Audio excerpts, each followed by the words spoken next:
Good evening, and thank you for joining tonight's web seminar featuring Dr. Barbara Comber. It's nice to see returning GCLR participants, and welcome to those of you who are joining us for the first time. We hope you will continue participating in future web seminars. Your moderators for this evening are Dr. Peggy Albers, Professor of Language and Literacy at Georgia State University in Atlanta, Georgia, USA, and me, Tuba Angay Crowder, Language and Literacy doctoral student at Georgia State University. We also have a research team of doctoral students from Georgia State University and a doctoral student from the University of Pennsylvania. Global Conversations in Literacy Research consist of online interactive web seminars with the intent to circulate cutting-edge research in the fields of literacy and language arts. GCLR, as a research project, seeks volunteers for our study of critical literacy professional development in online spaces. If you are willing to participate in a brief interview, please type your email address into the chat area, and a research team member will contact you within a few days to schedule an appointment. We also invite you to take our survey. The hyperlink is located on the GCLR website. The data collected will provide important information for understanding our research regarding web seminars and their impact on international literacy discussions. During tonight's web seminar, if you have any comments or questions, please type them into the chat box, and Dr. Comber will address these at the end of her presentation. Please help us honor our scholars' work by not replicating any of the slides. We would love to know from where you are participating in tonight's web seminar. So please use the star tool located to the immediate left of this slide and click your location on the map.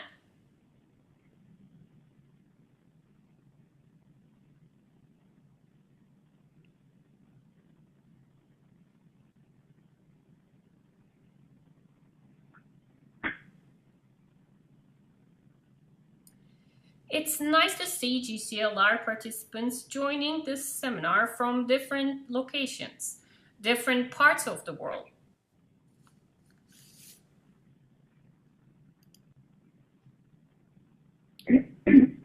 Dr. Barbara Comber is a research professor in the Faculty of Education at Queensland University of Technology, and she's an internationally recognized scholar and speaker who has presented widely in the areas of critical literacy, space, and place pedagogies. And she's particularly interested in literacy education and social justice in the context of high poverty. Tonight's seminar addresses the positive synergies between critical literacy and place-conscious pedagogy to demonstrate how theories of space and place and literacy studies can underpin the design and enactment of culturally inclusive curriculum for diverse student communities. Please note that Dr. Comber's new book published by Routledge is Literacy, Place, and Pedagogies of Possibility, and it will be available on July 31st of this year. At this time, please join me in welcoming Dr. Barbara Comber and her presentation entitled Literacy, Place, and Pedagogies of Possibility. Dr. Comber, you are on. Okay, thanks Tuba, and thank you for this invitation from Peggy. welcome to all of you, whatever time it is and wherever you are. And thanks to Peggy for her patience. This is a new technology for me, and you'll probably see me fiddling with my pieces of paper as well as the PowerPoint and also trying to look at you out there. So it's great to be here. And I just want to acknowledge the incredible contribution that Peggy and her colleagues have made by putting this series together. It's a great contribution to literacy education generally, but to critical literacy education in particular. So thank you very much for joining me. Now, I have written notes because those of you who know me will know that I can talk for a very long time, and I'm hoping that Tuba will let me know when I have about 5 minutes to go so I can wrap up. So this presentation obviously builds on the work of many other socially critical literacy educators, and there's too many of them to acknowledge here, but I do want to mention just a few people who have been particularly important and in some cases, you know, actively involved in the research that I'm talking about here. They include Helen Nixon, Alan Luke and Peter Freebody, Hilary Jenks, Vivian Vasquez, Jackie Marsh, Kathy Beavers, Bill Green, Anne Huss-Dyson, Courtney Kasdan, and too many others to mention. But people with whom I have learnt and from whom I have learnt. And I want to say that, you know, in a presentation like this, obviously you can't do justice to all of the things that you've learnt from other people. But also it's important that I acknowledge the teacher researchers whose work has taught me so much for so many years now, for decades in fact. And I started out as a teacher researcher myself, and it's probably no coincidence that I keep finding myself working with teachers. And today I particularly want to acknowledge the work of Marg Wells and Ruth Trimboli, and I will draw on their work this morning. And just to let you know that you know, we're meeting again next week to envisage a new project for 2015, which is pretty exciting. And also people like Helen Grant and Jennifer O'Brien, who were pioneers really in the bringing critical literacy into elementary, primary school and early childhood education. So you'll no doubt hear traces of their insights as I speak with you today. So let me begin then, literacy, place and pedagogies of possibility. The slide that you're looking at, I just want to draw your attention to two things there. One is that developing the area at the front of the school is an artefact that reflects well over a year of design work by children and teachers, and I've written about that elsewhere. But I just want to draw your attention to the fact that the place offers something quite inclusive for developing literate repertoires, and I'll explain that as I go along. But what is interesting me more and more is the potential of the study of place for children working collectively, teachers and children working collectively together and with other folks to produce collective texts. So to move away from the idea of literacy as simply an individual activity. And on that bottom picture, the other thing I want to draw your attention to there, and will be a strong theme of what I talk with you about today, is that the children are out and about. They're out and about as researchers. They have their cameras out, they have their notebooks out, and with their teachers, they're beginning to do research in their own neighbourhood. And one of the other arguments I'll make this morning is that in order to be critically literate, that children need to do research. In order to take in action, they need to be informed, and getting out and about with their teachers is really important. Okay, let's see how this goes. Yay! So I want to very briefly give you a sense of what I'm going to do this morning, and hopefully I will have the time to do it. Over the last decade, I've wished at various times, and I've told colleagues about this, that I was a geographer.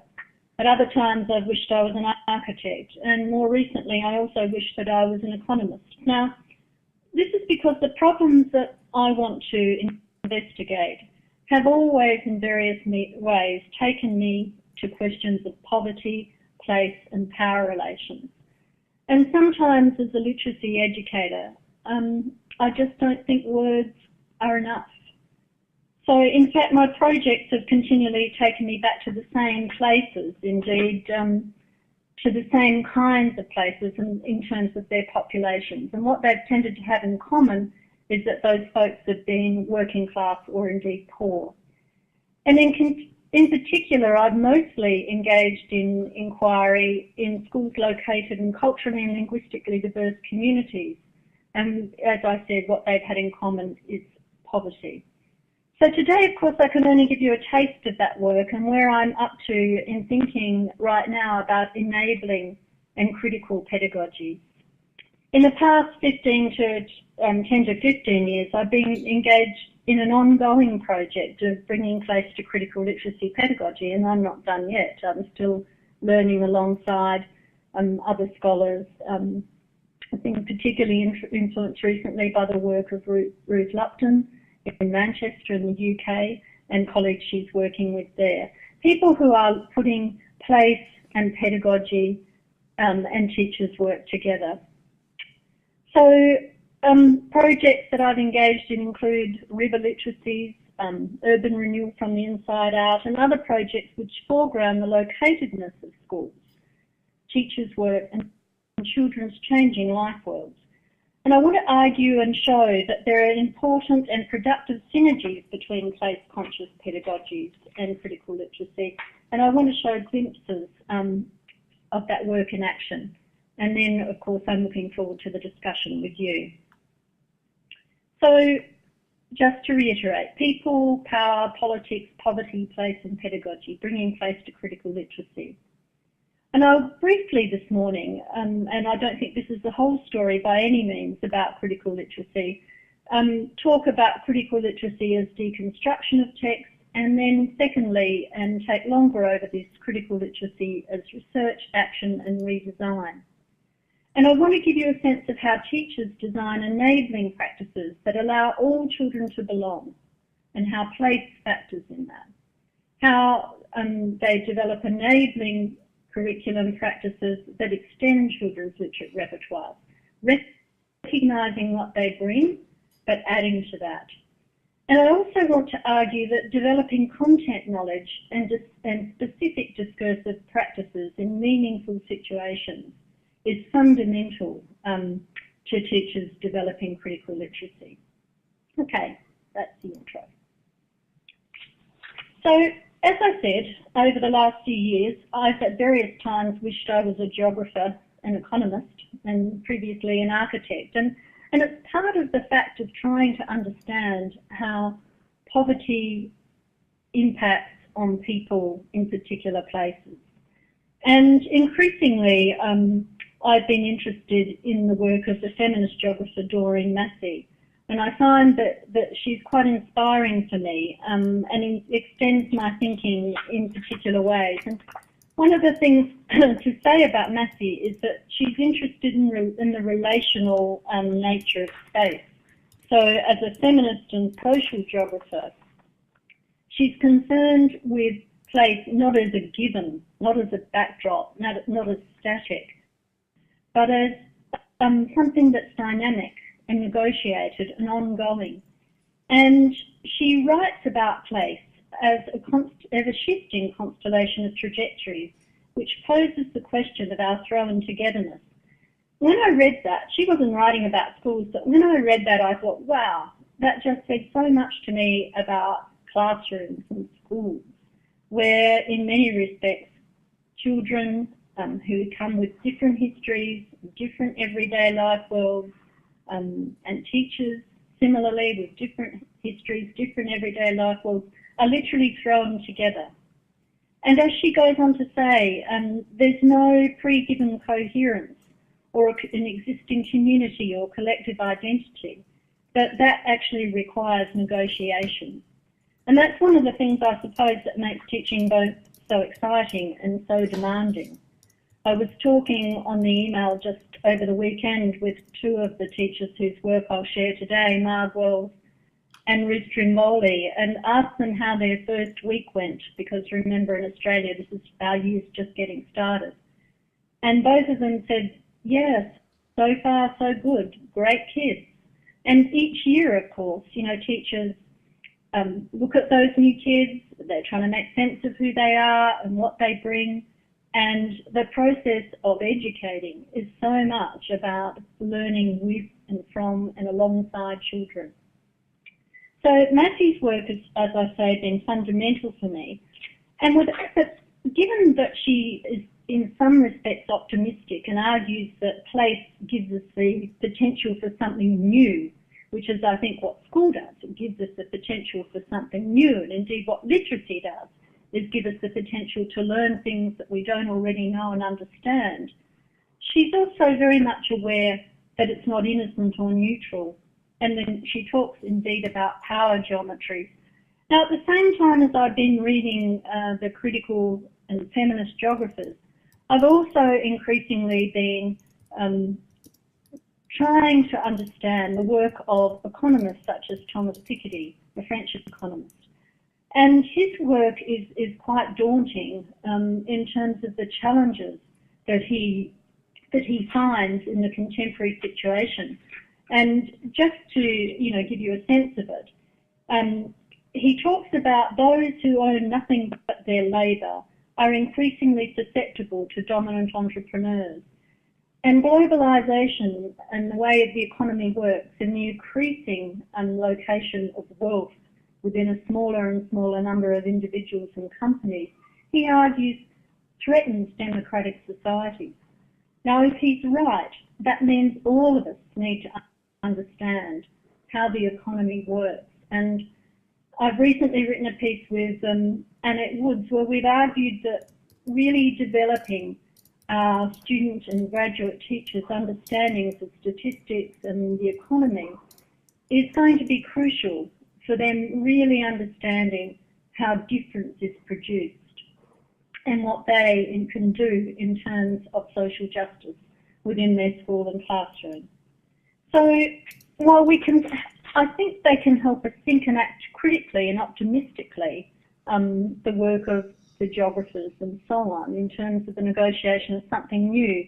And I want to remember Maxine Green's emphasis on the importance of being able to imagine something better. And I think you'll see that in the work that I share in a moment. Imagine something better, imagine something different. Okay, and at the same time as I want to be an optimist, I also don't want to be a Pollyanna. And Cindy Katz, another feminist geographer, has pointed out that in this period of economic uncertainty, escalating terrorism, climate change, natural disasters and so on, we face new dangers. And as she points out, it's typically those who are already disadvantaged that suffer longer and suffer more from such disasters. Okay, so I think I've made an argument for, at a wide-scale political level, why place matters to some degree. Let me just summarise then what I see as the similarities between critical literacy, or the synergies, if you like, and place-based pedagogy. And I've written about this in more detail, so I won't labour it this morning because I do want to get to my examples. In a critical literacy approach, and this is certainly how I and folks like Hilary Jenks, my colleague and friend, have written about it, children develop agency through meaning-making, text production and related social action about things that matter to them and their communities. In place-conscious pedagogy, and I'm drawing here on the work of David Grunwald, now Greenwood, and also Sobel, Smith and Somerville and others, children develop agency about local and global place and the environment. So the common assumptions then are the belief that children can make a positive difference in the world and can acquire the literacy skills to do that. But places and texts are socially and materially constructed. They both share that and could be made differently in the interests of particular social groups. That representations of people and places are open to question, and that communication and relationships involve power relations. So it seems to me those synergies are quite powerful. And what I want to do for most of the remainder of the time that we have this morning is to give you some examples of how teachers that I've been working with bring this to be there in their design of curriculum. I'm just going to take a moment to have some drink. Okay, I thought we'd start this very early morning with some images from Australia. And this is a very, very old alphabet book. And, you know, what better symbol of becoming literate than the alphabet book? And what better symbol, in many ways, of the ways in which we tell children about how the world is than the alphabet book? This is an old Australian ABC. It's the front cover, and it's also the first page. And I just want to draw your attention to a few of what's going on in that. I'm hoping you can see it well enough to come up with some of your own theories about what's going on as well. And this is critical literacy as deconstruction. And my invitation to you is what happens if you think about how people are represented in place, just in those two very, very simple images. Historically, of course, alphabets often portray their subjects in very stereotyped ways. How often do we get A is for apple and so on? And G is for girl and B is for boy. For example, this is the pages from, these two pages are from a 1940s alphabet book. And the cover presents a quintessential image of a drove of moving cattle through the Australian bush. The skin colour of the male rider is not possible to see as he's clothed and facing the bush. A working dog is by his side. A huge eucalypt frames the page. He looks relaxed and the cattle are well fed. This is colonial Australia, where space is no problem, where the adventurous farmer can do well. There is no sense of the invasion of Aboriginal country by white settlers. There's no sense of drought. The first page of the actual book addresses both the letter A and B. In this entire page, in the same outback hues, is replete with a white map of Australia in the centre of a blue sky. The text read, A is Australia, land of the free, that's where I was born, lucky, lucky me. This rhyming text appears at the next part down the bottom. The next part appears at the top of the page in the centre, the first part there. And this lucky country ideology has always ignored the impact of white invasion on Aboriginal people and indeed on their country. The text for B is for boomerang. B is for boomerang, used by our native black. When thrown properly, it always comes back. And on the left side of this page is a back view image of a naked Aboriginal man with paint visible on his arms and legs and holding two spears. On the right hand of the text, a very large boomerang is suspended in mid-air, presumably on its way back to its owner. The man is there to represent the native black who use boomerang. These kinds of colonising discourses are not uncommon in books produced for children, and more broadly, Aboriginal people in Australia still suffer greatly from ignorance and racism, both of which frequently impact on their success in education, which Alan Luke and Annette Woods and Val Konarski and colleagues have written about recently. Okay, so I just wanted to begin with that because it's not that I believe that critical literacy is not about critical reading and deconstructing text. I very much believe that. But in the work that we've been doing with teachers, we've started to involve them in bringing local text from their everyday life, so they can begin to think about what critical literacy might mean. Now, I'm conscious of time, so I'm going to look at the next two texts fairly quickly. But I want to draw your attention to the ways in which texts represent and speak to particular people in particular places. Now, the text on the right is a photograph of a sign that was outside my local swimming centre some time ago. And it talks about acceptable swimwear and inappropriate swimwear. Now, I think it's interesting to think about how such signs function in our everyday life.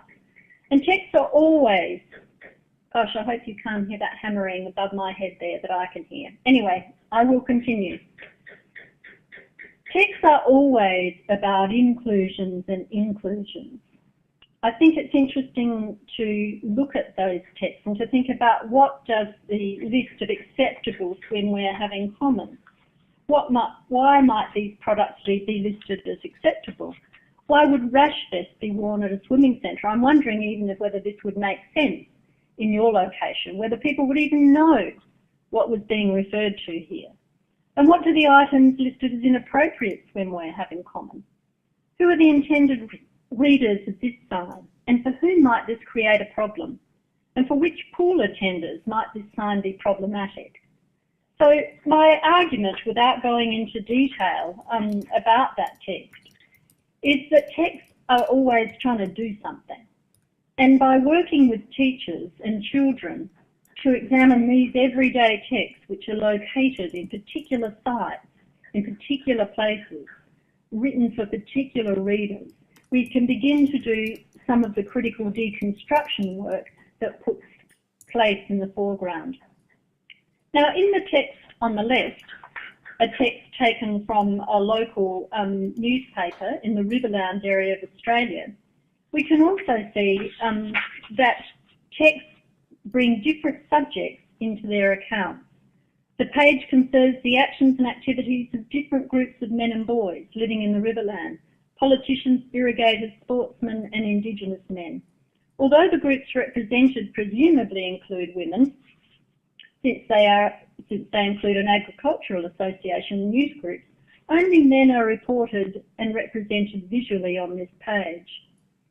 So critical questions that could be explored by teachers and learners living in this region include things like, how are different people inserted into place? Who gets to be on the river, on the farm, in the school? How are people presented in relation to each other and in relation to the environment or the place? And what stories are told about places? In tourist brochures, on council websites, TV news, soaps and in the national and local press. So I just want to draw your attention to the fact that in certain situations, people and problems regularly appear, and they present a view of regional and rural life that can be contested. So let me move on now, and I do have to say that somebody's doing reconstructions as we speak above my head, so I hope that it's not interfering with your ability to hear. So the next slide really represents a summary of what I see as the synergies between place-conscious pedagogies and critical literacy.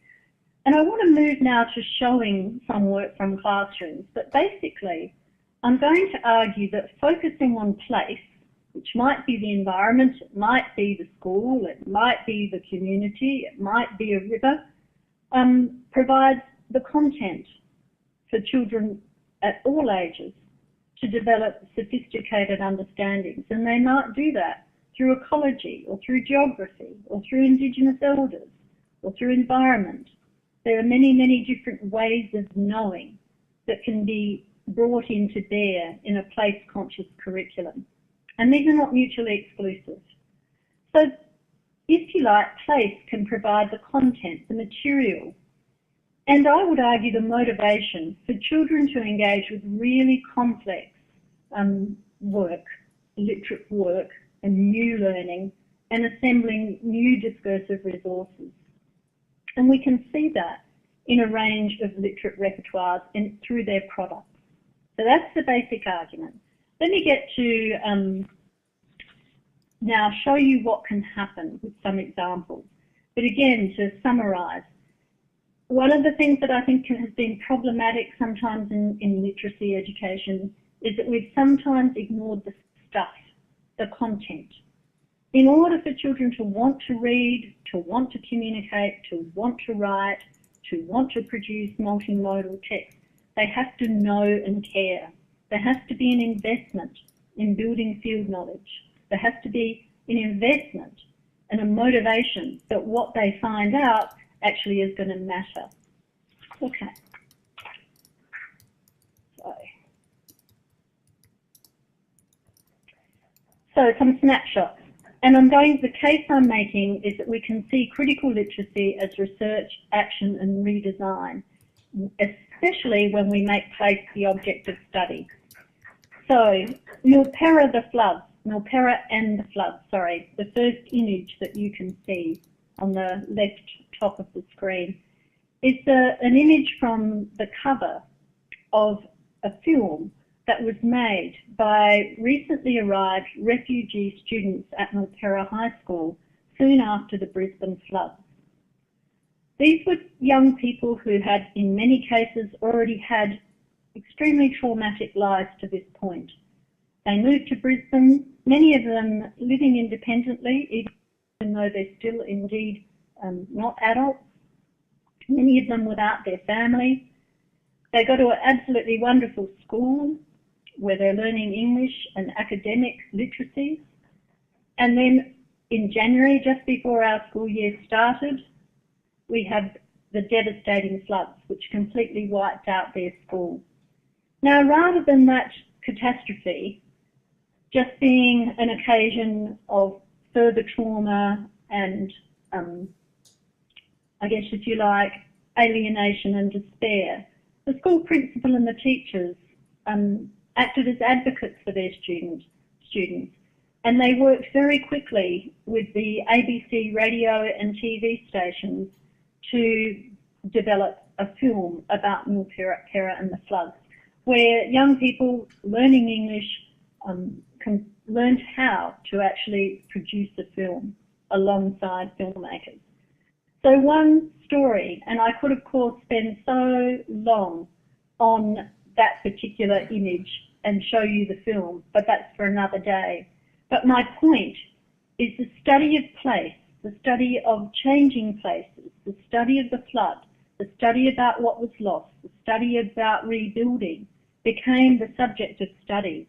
It became the common experience of these young people from Afghanistan, Iran, China, Korea, and many, many other places from which these young people had come to Australia as refugees.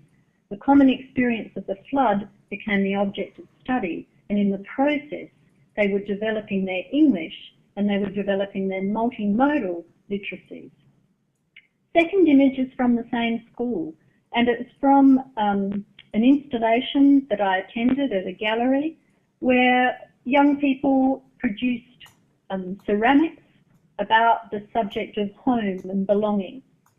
And they produced these in their art class and representations of their dwellings that they had known from their home countries. So you can imagine a room filled with dwellings of all different kinds of ceramics linked together in various ways. And the students produced the catalogue and, of course, enjoyed incredibly the impact of a public opening and having their artworks and related texts available to the public for, I think it was about a week. So again, it's about using people's experience, but not stopping there.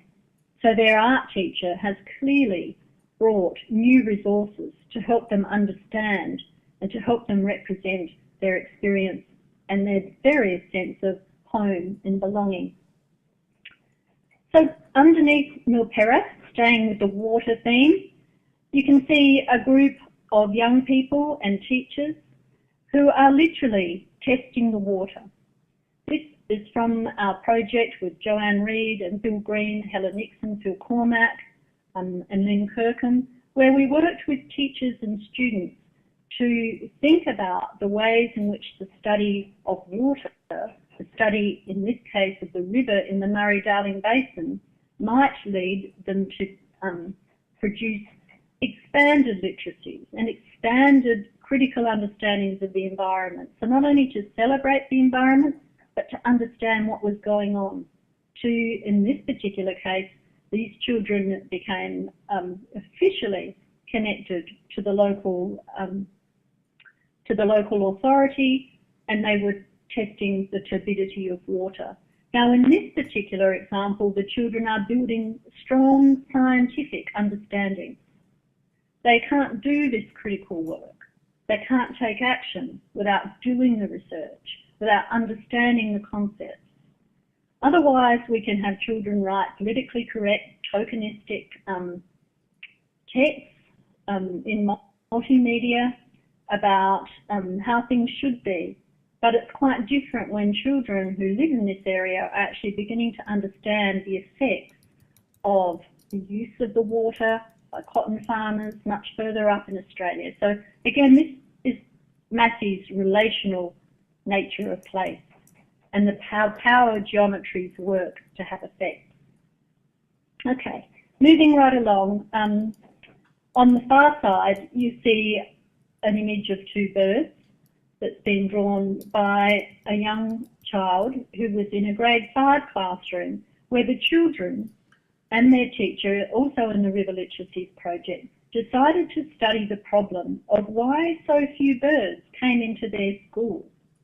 Now, that question led to an amazing project where they talked to Indigenous elders, they talked to ornithologists, they invited Mr. Twitches from the local radio station, they began to research birds in their backyard, birds in their school ground, birds in the local gardens, and to find out what it is that attracts particular birds to particular places. That was a project that started as a very small scale project, and in the process of this work, the children developed sophisticated vocabulary and understandings, and you might even say beginning to appropriate the discourse of the ornithologists. And they did it together. They did it as a class. So in this, again, studying a common set of places, but also their own backyards, meant that they were learning new things and bringing them together into the collective space of the classroom. Now, the last two images on that particular slide are from the work that I've done over a very long period in the western suburbs of Adelaide, where children were involved in an urban renewal project and were involved in designing a garden to connect the preschool to the school.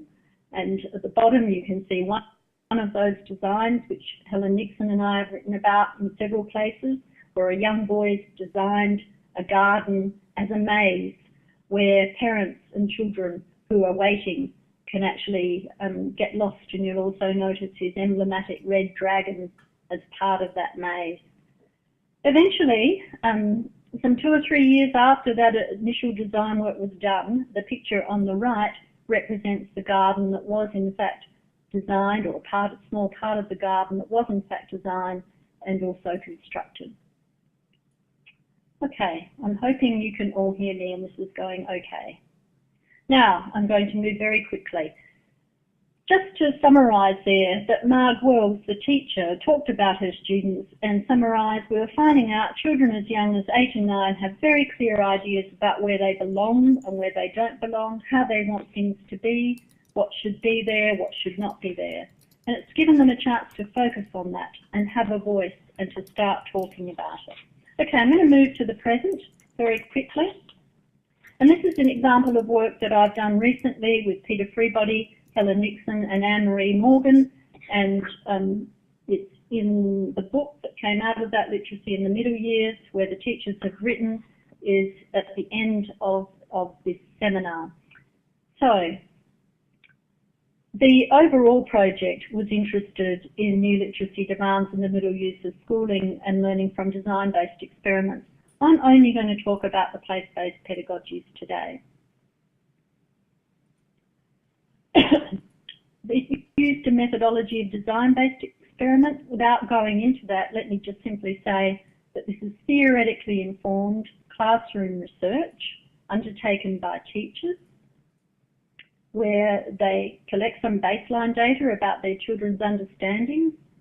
They then proceed to design an intervention that is theoretically informed, and in this case they read considerably from the work of people like Gruenwald and Sobel and colleagues, Margaret Somerville, and they designed a classroom-based experiment to use in their school.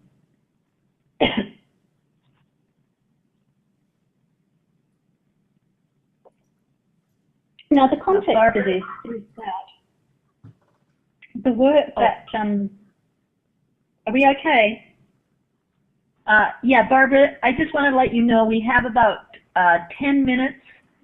So I know time goes quickly. Just to let you know, so we have time for questions. No, that's okay. I'm speeding up now. Okay, thanks for that. Okay, so the context of this is Woodville Garden School, which in fact is the new name for the school that was Ridley Grove Primary School, where we've worked all these years. And you can see in the sign, coming here in 2011, one of 6 new schools in South Australia as part of this huge Education Works initiative, which is in fact part of the wider urban renewal project. So the school that we had worked in and that previous garden had been designed in was going to be demolished, the school. There's a different story about the garden. And in fact, you can see the garden below the sign. If you look carefully enough, you can see the artworks and the shade structures. Now, these were the assumptions that the teachers and we had, that children make valid meanings about the world and their place in it, that children's knowledge is different but not inferior to adults' knowledge, and that children's perspectives on the world can improve adults' understandings of children's experience and be the basis for change, and that place can be the locus for exploring agency and citizenship with children as social actors. So to give you a context then, very briefly, the school where we'd worked with Margwells and Ruth Trimboli was going to be demolished, a nearby school was going to be demolished, and a new super school was going to be built. Can children have a say in that? Can teachers have a say in that? So the teachers decided that they would begin with the children by researching their current school and how they experienced it. So they began to identify areas. This is with grade 3, 4 and 5, 6 children. They began to think about how the area was used, and they began to think about why we value it. So it's a part of the process of making place, in this case the school, the object of study. So at Woodville Garden School then, place-based studies were underpinned by these principles. But what the teachers decided to do had to matter to children. They had to care about it. So they wanted to tackle topics that were central to students' lives, and they always wanted to position the children as co-researchers. Not to say, oh, that's terrible, we're losing our school, what can we do? But to position the students as researchers about a changing place. So positioning children as researchers of change, not only place, but place as dynamic. Another key principle is that it needed to be work that was going to matter to the community. And they wanted to explore reasons for and the effects of local and physical change. This is with grade 3, 4, 5, 6 children. Complex questions. They wanted to look at the planned public outcomes and anticipate the social consequences. So if I go back for a moment, they wanted to think about whether if they didn't have all those different areas, whether that would make any difference and to whom that would make a difference. They wanted to anticipate whether they would lose anything from what they currently had. And very importantly, they didn't just want to do this work as feel-good curriculum, as yes, relevant, but they wanted it to matter academically. So they worked systematically in areas of English, design and technology to build academic knowledge, and quite unashamedly. They introduced key research practices, observation, note-taking and interviewing, and the children worked in pairs and groups to achieve complex tasks as a collective. Okay, if I had time, I would unpack those various images with you. But again, I want to point out the children as researchers, the children's views, the children's framings are key here. So the teachers had some shared goals in undertaking their design-based experiments, and these were the teachers' questions, They wanted to develop competent, confident communicators who can understand and embrace change. Not a bad goal for grade 3, 4, 5, 6. 80% of the children in these classrooms spoke English as a second language. Some had come to Australia as recent refugees. Some were second and third generation children. Many from Vietnam, Afghanistan, Sudan, many Aboriginal children. And the teacher's questions were, how can we help students to gain more confidence speaking with adults, to articulate verbally in a loud, clear voice and with confidence, to improve their questioning techniques, to feel confident about moving to the new school, and to work successfully in groups with a partner and have an equal say in the learning process. This was Wells' curriculum plan, setting the scene, living windows, talking walls and growing grounds. Again, Marg, Wells and Ruth Trimboli have written about this, and I have written about this. I just want to draw your attention to some key words here. Establishing a belonging environment. Looking at the school from our side of the fence, observing and questioning. Talking walls, conducting interviews to collect and record memories from the staff and students and make them into a book. And planting native plants and observing their growth. So that's the curriculum that this teacher took on board, making place, the school as a changing place, the object of study. So what did it look like? So right from the beginning, the teacher was introducing the children to observation. And they practiced it. As she said, they looked at common objects like a clock or a chair. And they developed a thinking book where they not only described what they saw, but incorporated facts and information. They did site observations while the new school was being built on a regular basis from a set spot. And they observed and recorded using topic language, spatial language and comparison language to document the changes.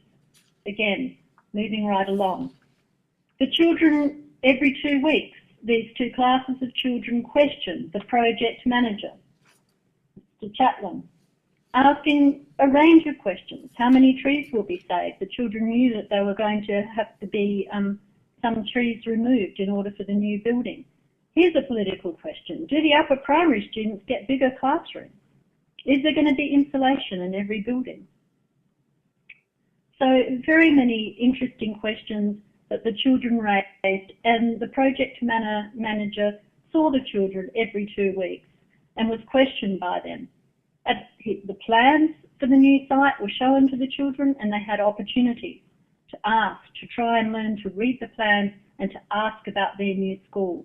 At the same time, a group of children were recording these interviews so that they could review them again. Okay. Again, moving quickly. The children from these two classrooms were also, like all good researchers, reporting back. And these are the cheat notes from one of the children who was reporting at assembly about their project. And this summarises very quickly, for my purposes, what it is they were doing. This term our topic is about interviews. We are becoming journalists. This topic helps us with our speaking skills, confidence, listening skills and note-taking skills. We are interviewing all staff, all teachers and some students.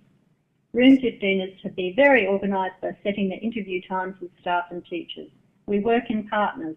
One person in every group has a folder, and on the front is the interview checklist. So I haven't got time to read it all to you here. But down the bottom, we are doing this because this is the last year of Ridley Grove and we want to keep the memories alive.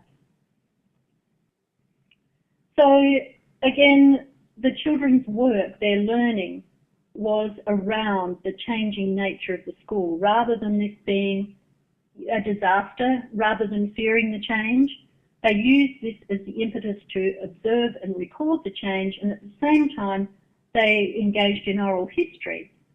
Children in Marg's class worked with people in the school, staff, students. People in Ruth's class worked with former teachers and students, often interviewing on the phone. And this is one little guy, Abdullah. This year I was developed as a researcher, questioning when I was doing the Talking Walls project with my partner T, and also when we were asking Mr. Chaplin questions about the school. The next skill is observation. The other skill is note-taking. This is his evaluation partway through the year. So this is the teacher's summary then of the literacies required for participation in this project. Confidence and clarity in speaking to an adult, listening and asking questions improved. Questioning skills, note-taking and descriptive writing improved for all students. The children have transcribed their interviews. Those of you who are in the middle of your research will know what a task that is. They transcribed their interviews, they wrote summaries of their interviews, and then they had to turn them into the language that could go into a book. Student feedback and self-assessment showed that they felt that they had improved. Okay, and they were able to talk to adults, which is a big issue. Now, along the way, and I'll keep this story very short, the children discovered that there was no drama space allocated in the new plan for their school. Now, that goes with reading those plans and talking to the program manager and the project manager. And they actually wrote a letter advocating for a drama space and talking to their principal about how important it is for them to have the drama space. And in this case, it's a good news story. They managed to have a space that was dedicated to something else realigned to them. Okay, and again, this is Marg talking. The students became the one with the knowledge. They realised they could question things that were happening in their lives, and they could have a voice, be heard, and at times make a difference. And then we have the drama room that eventually they achieved. But I just want to point out too that what goes on when children study place and make place the object of study is that they get to be different kinds of learners. There are potentials for different learner identities, and I don't have the chance to develop that this morning, but I think that's very important. Okay, I'm winding up now, Peggy, coming to a close. So as part of the work that the children did with their teachers, they produced 2 books of memories and photographs and so on of their school, Ridley Grove, based on that interviewing, based on their observations, based on their close analysis and summaries of the transcripts, and working with their teachers. So the point to note there is literacy beyond the individual.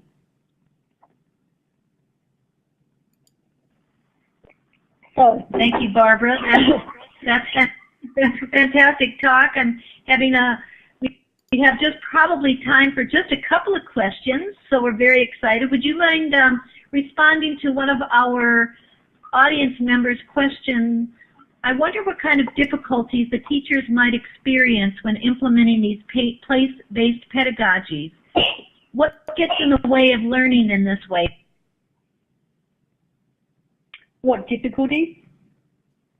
Politics, publishers, professional development, high-stakes testing. What are your thoughts? Well, these teachers are not... yes, what gets in the way of implementing place-based pedagogy? Okay, so one of the things that these teachers do is that they go through the standards that are expected, both the standards that are expected in the national curriculum, and they go through each of the subject areas, and they work out how they can do this work coherently and still meet the standards of the national curriculum and still meet the requirements of our national testing. So it's quite systematic. So they find the spaces, they create the spaces, and that means that they have to do a lot of analysis of those curriculum documents. They also, of course, need the principal on board in order to allow this kind of work. And in this particular school where I've worked for a very long time, and in the schools in the River Literacies Project, one of their biggest, or one group that was their biggest advocate is the community. When you start inviting the community in to have a say, the children's parents, but not only parents, the wider community, that is really powerful in terms of helping teachers create spaces for this kind of work. Thank you, Barbara. Could you talk a little bit about this? We have a question that's kind of interesting. What do you do, or what are some of the initial steps in supporting children's research, especially in under-resourced schools? And how do children feel like they want to do research in spaces where they may feel embarrassed or uneasy about discussing their locations? I think that's an excellent question, and I think what I would say is that to start small, to start really small, to start with what's doable. So, for example, I had to skip over it very quickly, but in terms of observation, Marg spent a lot of time with the children, getting them to first of all talk about, and then to write about, and then to do it in pairs and so on, objects, everyday stuff, material objects such as the clock or the computer. In terms of giving directions, they would write, for example, they would explain and they would write how they would come to school, and then they would actually walk that route and change it. So starting in the local and starting extremely small in terms of building those observational skills. And not expecting children to be able to do it straight away. I mean, in terms of the interviewing, for example, these are grade 3, 4 children interviewing adults. They did a lot of rehearsal. So they brainstormed the interview protocol together. They rehearsed it with each other. They rehearsed it with teachers. They rehearsed it with visitors to the classroom. They rehearsed it with folks like me. So it's about the idea that, you know, learning research skills is not something that you can just be simply taught. You actually have to practice these, and in a highly scaffolded way. And you have to practice them about something that matters. So when the children were, for example, watching the building, they were all doing their observations. They did their own individual observations, but then they all did the observations from the same spot. And they compared their analysis of what was going on and what was changing.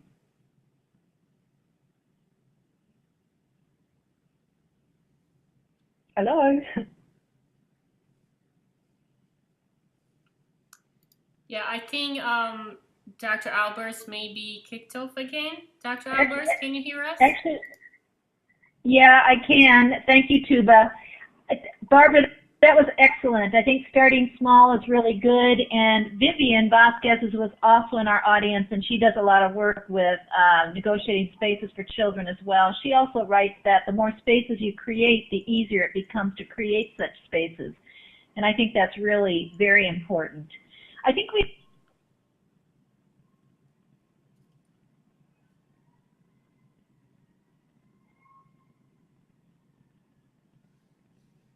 Sorry, I might have lost contact. Yeah, I couldn't hear what Dr. Albers said. Yeah, thank you again, Dr. Combers, for your passion and interest in understanding the role of space and place in literacy pedagogy and practice. Oh, thank you. Thanks, Tuba. We would appreciate you taking a moment to type into chat area one thought about this web seminar. Please help support the GCLR project by taking the GCLR survey. The link is located on the homepage of the GCLR website. Additionally, if you are willing to participate in a 15 or 20-minute interview about GCLR, please type your name and email address into the chat area, and someone from the research team will contact you within a week to schedule an interview. Please join us for our final seminars with Dr. Jackie Marsh. This is next Sunday. Also, we have presenters Dr. Jim Cummins and Dr. Roel Mora. We also have a doctoral seminar series. Please share these with your students. We would like to thank you, Dr. Comber, and all of our GCLR audience. Enjoy the rest of your day or evening. Alan Luke and Peter Freebody, Hilary Jenks, Vivian Vasquez, Jackie Marsh, Kathy Beavers, Bill Green, Anne Huss-Dyson, Courtney Kasdan, and too many others to mention. But people with whom I have learnt and from whom I have learnt. And I want to say that, you know, in a presentation like this, obviously you can't do justice to all of the things that you've learnt from other people.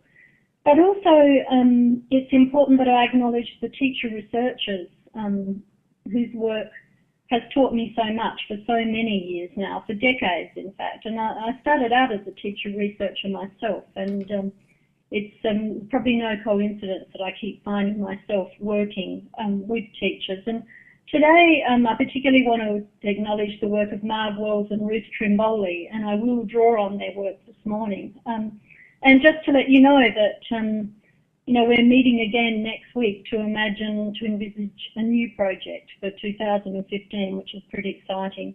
And also people like Helen Grant and Jennifer O'Brien, who were pioneers really in the bringing critical literacy into elementary, primary school and early childhood education. So you'll no doubt hear traces of their insights as I speak with you today. So let me begin then, literacy, place and pedagogies of possibility. The slide that you're looking at, I just want to draw your attention to two things there. One is that developing the area at the front of the school is an artefact that reflects well over a year of design work by children and teachers. And I've written about that elsewhere. But I just want to draw your attention to the fact that the place offers something quite inclusive for developing literate repertoires, and I'll explain that as I go along.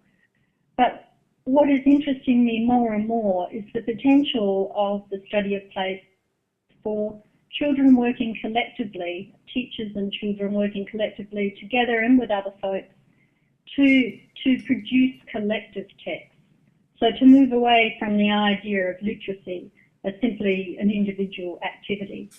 And on that bottom picture, the other thing I want to draw your attention to there, and will be a strong theme of what I talk with you about today, is that the children are out and about. They're out and about as researchers. They have their cameras out, they have their notebooks out, and with their teachers, they're beginning to do research in their own neighbourhood. And one of the other arguments I'll make this morning is that in order to be critically literate, that children need to do research. In order to take in action, they need to be informed, and getting out and about with their teachers is really important. Okay, let's see how this goes. Yay! So I want to very briefly give you a sense of what I'm going to do this morning, and hopefully I will have the time to do it. Over the last decade, I've wished at various times, and I've told colleagues about this, that I was a geographer. At other times I've wished I was an architect, and more recently I also wished that I was an economist. Now, this is because the problems that I want to investigate have always in various ways taken me to questions of poverty, place and power relations. And sometimes as a literacy educator, I just don't think words are enough. So in fact my projects have continually taken me back to the same places, indeed to the same kinds of places in terms of their populations. And what they've tended to have in common is that those folks have been working class or indeed poor.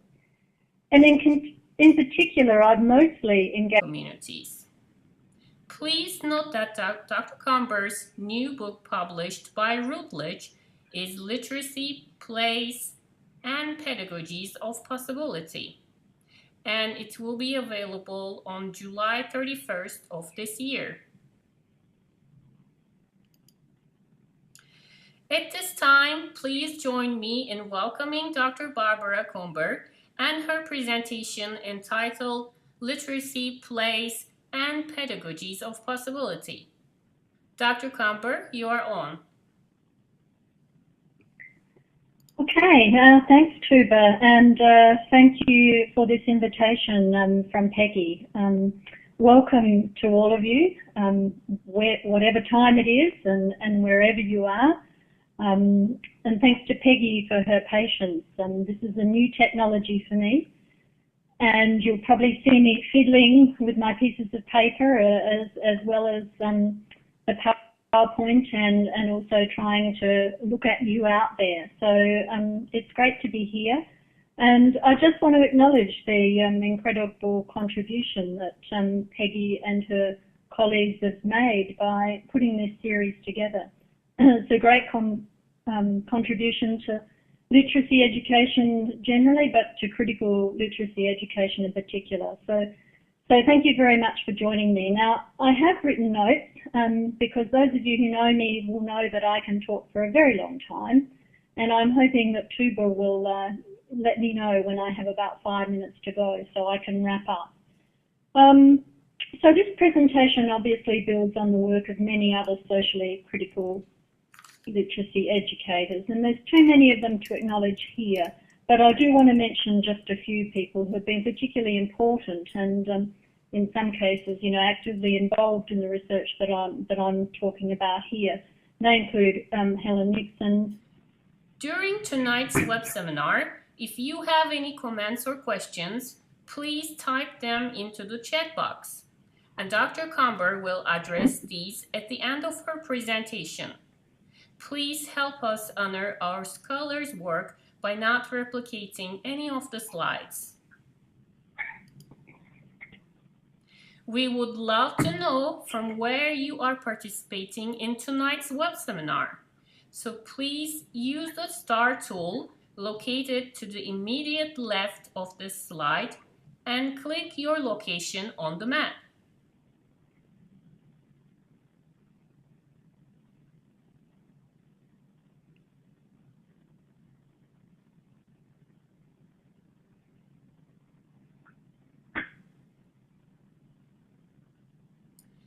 It's nice to see GCLR participants joining this seminar from different locations, different parts of the world.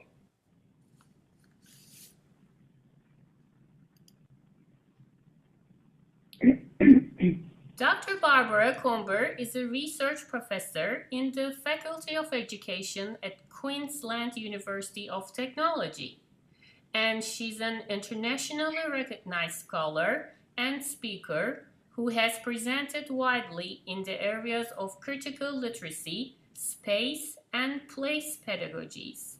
And she's particularly interested in literacy education and social justice in the context of high poverty. Tonight's seminar addresses the positive synergies between critical literacy and place-conscious pedagogy to demonstrate how theories of space and place and literacy studies can underpin the design and enactment of culturally inclusive curriculum for diverse students. Good evening, and thank you for joining tonight's web seminar featuring Dr. Barbara Comber.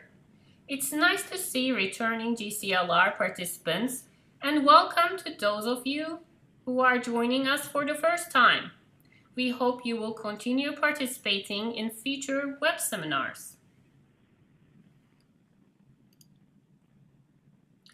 Your moderators for this evening are Dr. Peggy Albers, Professor of Language and Literacy at Georgia State University in Atlanta, Georgia, USA, and me, Tuba Angay Crowther, Language and Literacy doctoral student at Georgia State University.